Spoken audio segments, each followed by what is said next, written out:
Hey y'all, and welcome to my channel. In this video, I'm going to show you all of my epoxy tips and tricks that I have learned over the years of working with epoxy, and we are going to be using the Artistry Fast Set 1:1 ratio, and their regular epoxy is mentioned in this tutorial. However, you can apply all of these tips and tricks to your epoxy brand that you currently use. Before we jump into all of those details with the epoxy, we want to talk about safety first. Safety is not talked about near enough, and I myself am guilty about not talking about it a lot in my tutorials, as well as other creators that I do watch. So although the epoxy companies do promote, or at least the majority that I have seen, promote that their epoxy brand is low or no VOC and low or no odor, when you mix part A and part B together, that creates a chemical reaction which is going to release fumes, and you need to protect yourself from that. Make sure you are in a room that you can close off the door and open a window to ventilate the space and be away from your family and your pets. And you also want to protect yourself by, of course, being in a well-ventilated area, as well as wearing a respirator. I have two respirators here. One is the larger full face mask. I actually purchased this one off of Flynn's sister's boutique suggestion. She promotes safety a lot in her videos, and that is actually where I learned it from. So I am very grateful that she is one of the ones that I first started watching way in the beginning, and off the bat knew that epoxy can be harmful to you, and grabbed myself a respirator before I started using epoxy.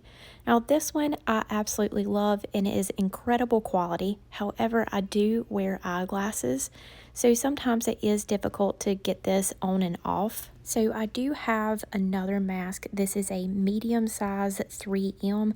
I like the little bit of a bigger mask, so it does come from the bridge of my nose to under my chin and covers really well. I'll have both of these or one similar linked down below in the description for you, but make sure you do at least find a mask that does offer some replacement filters, because you do want to get those organic vapor filters replaced. Just check on the company's description and see when you should replace your filters to make sure that it is doing its job properly. Another thing that you are going to want to have on hand is some gloves. You want to use some nitrile gloves. I do have this brand from Amazon. This is my favorite to use in my tutorials just because they look really nice. And then I have a local Harbor Freight store that puts their gloves on sale all the time, and I grab this box for like $5 when they have them on sale just to use off camera. So y'all, make sure that you are protecting yourself and your family from the harmful fumes that can be emitted from epoxy. It is 100% safe to use as long as you are protecting yourself. If you cannot do those things, then there are additional options available for you to make crafts like I do with another product such as Crystal-Lac. So now that we have talked about safety and got that out of the way, let's get into the other supplies that you must have on hand before working with epoxy. So you do want to have some rubbing alcohol or baby wipes, or both. They both help you clean up epoxy spills. And you also want some measuring cups to measure your epoxy in. These are two really good brands that I always get from Amazon.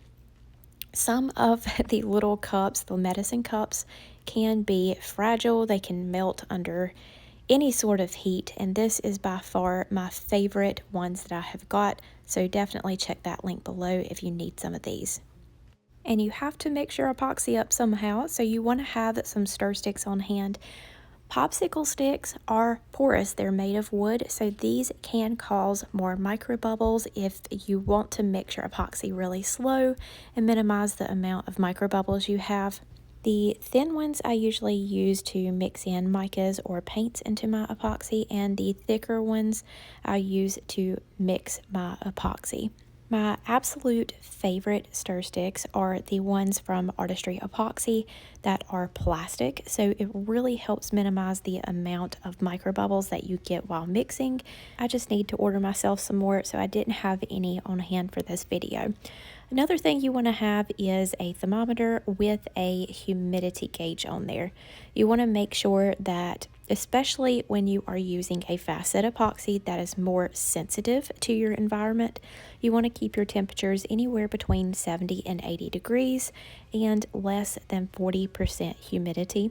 If your temperature and humidity level is not already within those ranges, then you will want to grab yourself a dehumidifier as well as a space heater so your epoxy will cure properly. Another thing you want to have is a kitchen torch. I like these smaller kitchen torches, and I grab my butane refill fuel from Walmart, but you can get the larger ones that attach to the big cans of butane.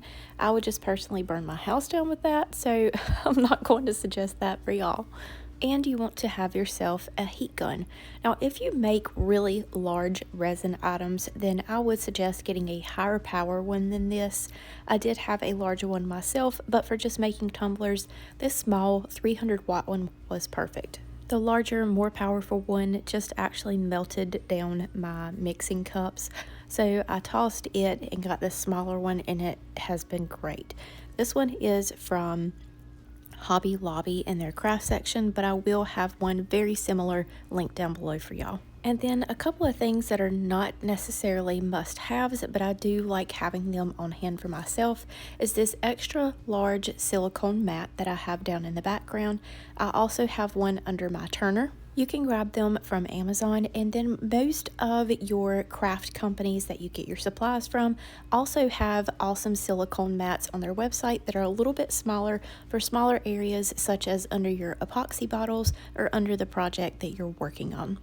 Another thing I love is Sticky Situation from Artistry Epoxy.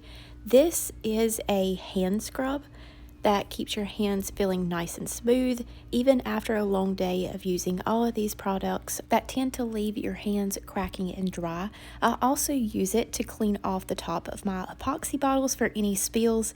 It cleans off my silicone mats. I mean, I use this stuff on everything because it is a safe product to use with no harsh chemicals, and I mean, it works better than anything else that I've tried. So you'll see to the side, I do have my Artistry 1-to-1 ratio fast set epoxy along with the Artistry regular epoxy. Regular epoxy is way less sensitive to your environment, the humidity, and temperatures. You can use all of the tips and tricks that we go over in this tutorial with the fast set for your regular epoxy as well, but we will only be using the fast set epoxy since that is the one that I have had the most questions about.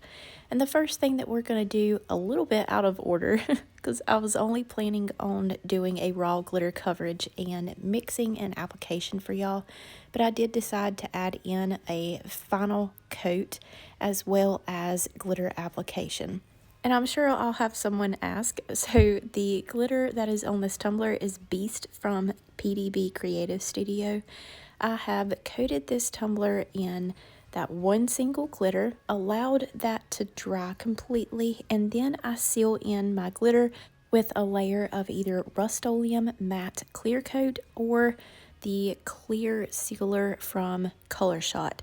The reason that I do that, regardless of if I have multiple color glitters that I don't want to spread, is because there can still be some glitter floating around as you are applying your epoxy, and what that's going to do is cause friction in between that glitter that's spreading around on your tumbler and the glitter that is stuck, and that's also going to cause more microbubbles, and it'll be harder to get those removed with those glitter particles still floating around your tumbler. So while some may not see it necessary, it has been a proven big help to me in my few years making tumblers.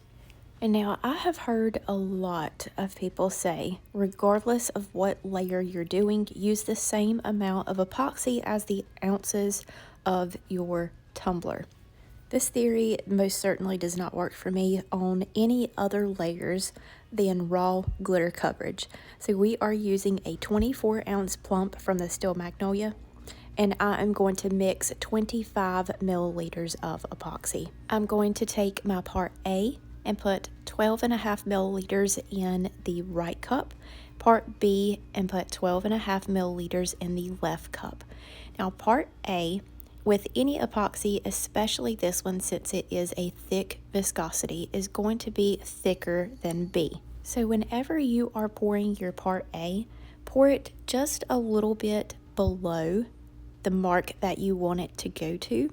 So we're going slightly below our 12.5 milliliter mark, because once that epoxy settles in your cup, it will very likely rise to that level that you want it to be.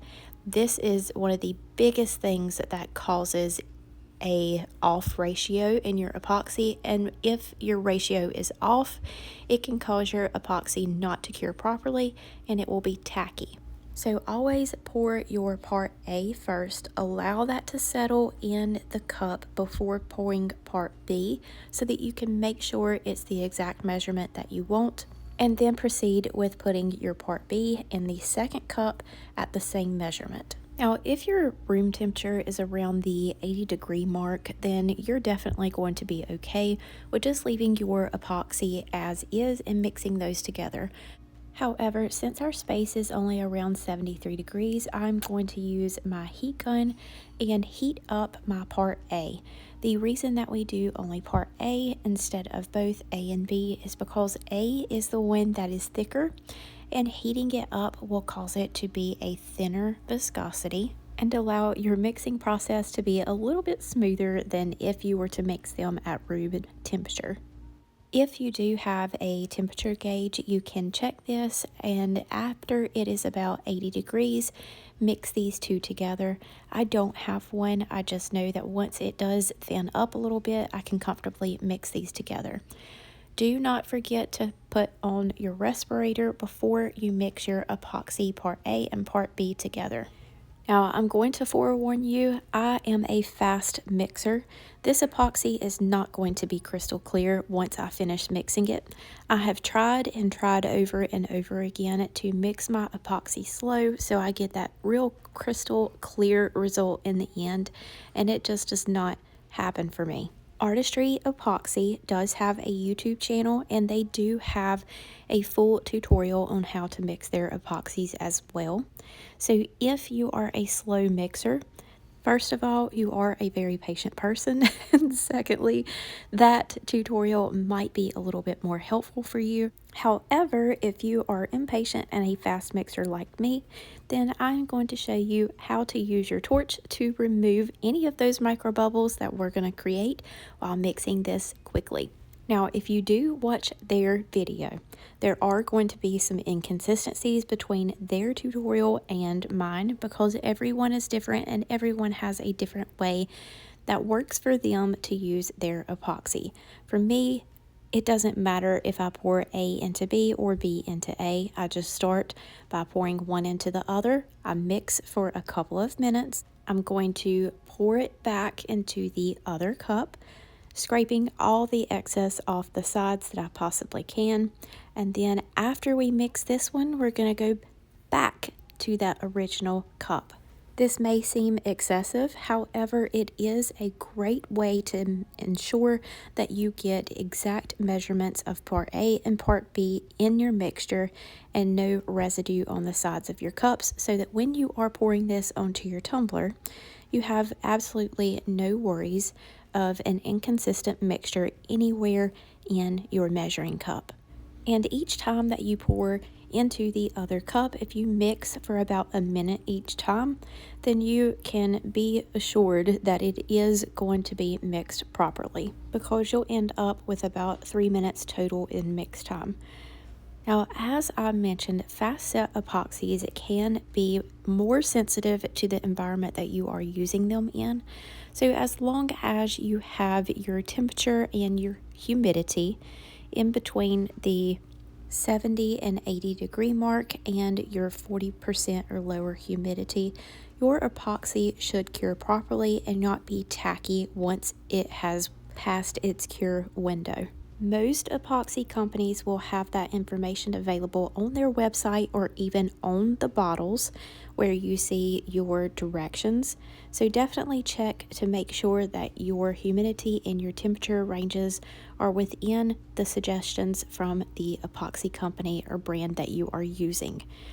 And now, over the years of using epoxy, I have saw many suggestions to allow your epoxy to sit for a couple of minutes and allow those bubbles to rise to the top of your mixing cup before applying it to your tumblers to help eliminate microbubbles. The warmer your room temperature and the more epoxy that you have mixed will both cause your epoxy to cure quicker. So by allowing it to sit in your cup with however much epoxy that you have used can cause that process to speed up a lot, and it will cause a flash cure, which can be dangerous because if you try to touch that epoxy, it will most certainly burn you. It will harden in the cup and sometimes even smoke if you leave it there too long and have a lot of epoxy mixed up. So you want to use your epoxy immediately. Don't allow it to sit in that cup because we have a solution to those microbubbles and we don't need to allow it to sit and risk thickening up too much to be able to use on our project or that flash cure. So use that epoxy immediately. Give yourself a really nice even coat all around your tumbler, and then I'm going to take that tumbler and pop it onto my Artistry tumbler turner, and then I'm going to immediately grab my torch and remove those microbubbles. I am going to set my kitchen torch on the highest setting and go in very fast sweeping motions. I usually do one round at the top of my tumbler and one round at the bottom of my tumbler, allowing the tip of the flame to touch the epoxy. This is going to pop all of those microbubbles immediately upon contact, and you will have a crystal clear epoxy. Now, we only used 25 milliliters of epoxy for this tumbler. However, you can use a fast set epoxy to work on multiple projects, and the most that I mix is probably about 60 milliliters. However, that is only with experience and a very comfortable work time with the Artistry 1-to-1 ratio fast set. So start small and work up to what you are comfortable with and get the best results. So now that we have covered mixing your epoxy in the proper environment, application, and removing those microbubbles, let's talk about your layers after that raw glitter coverage. If you have saw some of my tutorials, you know that I have mentioned many times to do thin coats of epoxy. Doing a thin coat of epoxy when you are working with your final layers or covering up decals will help so many things. It eliminates inconsistency in your coverage, lumps, bumps, and waviness, and it will also help prevent getting those bumps at the top and the bottom of your tumbler. It just eliminates so many issues and helps you get a very nice, smooth, and even coat each time. So we are using a 32-ounce plump from the Steel Magnolia here, and as you can see, it has been sanded. We are on one of our final coats, may even be the last coat of epoxy we put on this one. So we are going to use about 15 milliliters of epoxy.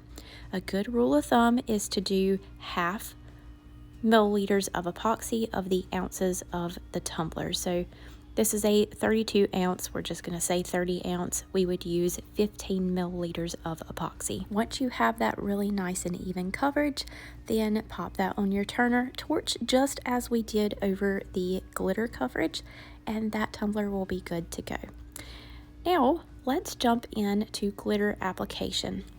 Although I do show this in a lot of my tutorials, I still have lots of questions on the proper amount of epoxy to use on the tumblers, how to get a very even coat of a thin coat of epoxy, and eliminate any inconsistencies in your glitter coverage. And the way to do that is to use about a milliliter of epoxy on a 20 to 24 ounce tumbler and 1.5 milliliters to 2 milliliters on a larger, say 30 to 32 ounce tumbler. You want to really have almost a difficult time pulling the epoxy around on your tumbler. You can see this is, of course, in real time. You can see how it's kind of difficult for me to slide my hand down my tumbler, and that's because I'm really trying to pull that epoxy around and avoid adding any more to this tumbler. Once I have that epoxy all spread around the tumbler, I'm going to take my gloved hand and dab all around. This is going to eliminate any streaks, give that epoxy some texture. So even if we use an extra fine glitter on top of this, it's not going to have any streaks or lines in it. We're going to have a beautiful glitter coverage. Now, of course, if you are using a different color glitter, you are going to want to base paint your project to match your glitter color. However, this glitter in particular does have lots of silver in it, so base painting this tumbler was not necessary. This is Iced Ruby from Colorflex, and I'm just going to take this glitter and dump it all over my tumbler to get nice even coverage. Now, all the tumblers that I have used in this video will be featured in separate tutorials, so if you want to see how these turn out, definitely hit that subscribe button to our YouTube channel and the bell in the corner to be notified when our new tutorial drops, so you can see how these tumblers turn out. We will also have a separate tutorial covering how to use a fast set epoxy on a larger project like a tray. You do have to work really quickly, and I did want to cover all details with that, so we're going to give it a whole separate tutorial.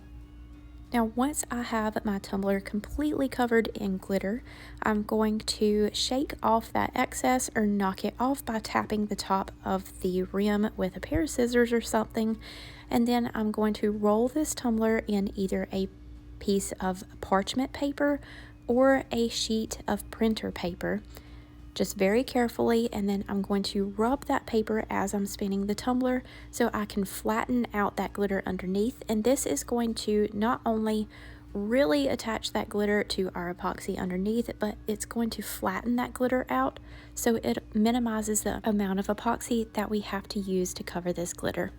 I hope that this tutorial has really helped answer all of those questions that I have got in the past. If you have any additional questions, list them below and I will do my best to include them in future tutorials. All of my favorite brands and materials that I have used in this video will be listed down below for y'all, as well as some coupon codes. That is all for today. Thank you all so much, and we will see you next time.